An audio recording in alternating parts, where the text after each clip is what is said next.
ಸಾರಿ.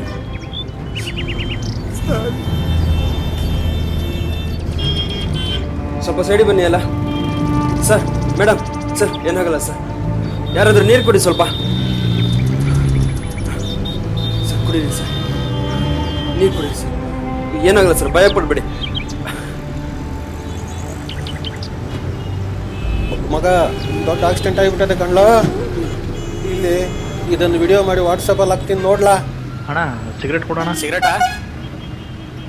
ಅಣ್ಣ ಏನಣ್ಣ ಇದು? ಅಯ್ಯೋ, ಈ ರೋಡಲ್ಲಿ ಬರೀ ಹಳ್ಳ ಕೊಳ್ಳಗಳೇ. ಯಾವಾಗ ನೋಡಿದ್ರು ಆಕ್ಸಿಡೆಂಟ್ ಆಯ್ತಾನೆ ಇರ್ತದೆ. ನಿನ್ನೆ ಒಂದು ಆಕ್ಸಿಡೆಂಟ್ ಆಯಿತು. ಒಂದು ಹುಡುಗ ಒಂದು ಹುಡುಗಿ ಅದರಲ್ಲಿ ಹೋದ್ರ ಮೇಲೆ.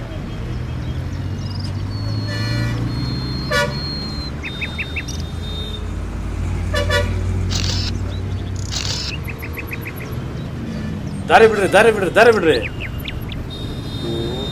ರೀ. ಇಲ್ಲಿ ನೋಡ್ರಿ, ಸಂಜನಾ ಹಾಸ್ಪಿಟ್ಲ್ ಇದೆ. ಈ ಕಡೆ ವೈಟ್ ಫೀಲ್ಡ್ ಹಾಸ್ಪಿಟಲ್ ಇದೆ ನೋಡ್ರಿ, ಕರ್ಕೊಂಡು ಹೋಗ್ರಿ. ಸರ್ ಬನ್ನಿ ಸರ್, ಸ್ವಲ್ಪ ಹೆಲ್ಪ್ ಮಾಡಿ ಸರ್. ಇಲ್ಲ ಸರ್, ಸ್ವಲ್ಪ ಕೆಲಸ ಇದೆ ನನಗೆ.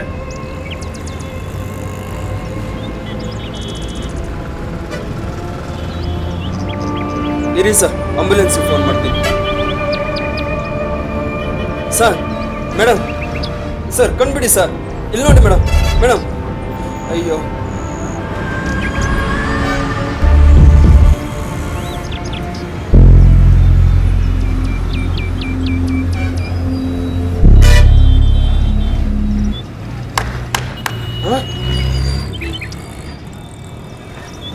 ಅಲ್ಲ ರೀ, ಇಲ್ಲಿ ಆಕ್ಸಿಡೆಂಟ್ ಆಗಿ ಸಾಯ್ತಾ ಇದ್ದಾರೆ.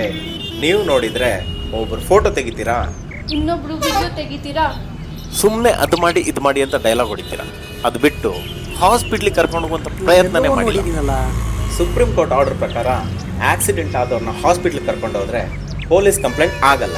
ಅಷ್ಟೇ ಅಲ್ಲ, ಆಕ್ಸಿಡೆಂಟ್ ಆದವ್ರನ್ನ ಹಾಸ್ಪಿಟ್ಲಿಗೆ ಕರ್ಕೊಂಡು ಹೋದ್ರೆ ಹಾಸ್ಪಿಟಲ್ನವರು ದುಡ್ಡು ಕೇಳಲ್ಲ.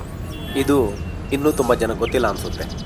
ನಿಮ್ಮ ಅಪ್ಪ ಅಮ್ಮ, ಅಕ್ಕ ತಮ್ಮ ಇದೇ ಜಾಗದಲ್ಲಿ ಇದ್ದಿದ್ರೆ ಹಿಂಗೆ ಮಾಡ್ತಾ ಇದ್ರಾ?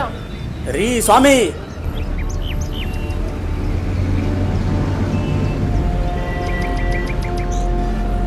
ರೀ ಸ್ವಾಮಿ, ನಿನ್ನೆ ಒಂದು ಆಕ್ಸಿಡೆಂಟ್ ಆಯ್ತಲ್ಲ, ಅದರಲ್ಲಿ ಒಂದು ಹುಡುಗ ಹುಡುಗಿ ಸತ್ತೋದ್ರು. ಅವ್ರು ಇವರೇ ಕಣ್ರಿ.